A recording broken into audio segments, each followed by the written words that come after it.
Hi friends, ரொம்ப நாள் கழிச்சு ஒரு குட்டி வீடியோ. கம்பளி பூச்சி தொல்லை, எலி தொல்லை, பெருச்சாளி தொல்லை அப்படின்ட்டு இந்த ஆடிப்பட்டம் கொஞ்சம் சுமார் தான். ஆனாலும் சின்ன சின்ன அறுவடைகள் கிடச்சிட்டு தான் இருக்குது.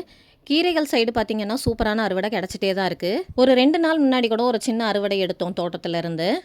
இன்றைக்கி செடிகளில் எந்த அறுவடையும் கிடைக்காது அப்படின்னு தெரியும். இருந்தாலும் மாடிக்கு தண்ணி ஊற்ற போகும்போது ஏதாவது கிடச்சதுன்னா நல்லா இருக்குமே நாளைக்கு சமையலுக்கு அப்படின்னு நினச்சிட்டு போனேன். இயற்கைக்கு கேட்டுருச்சு போல இருக்கு நான் சொன்னது.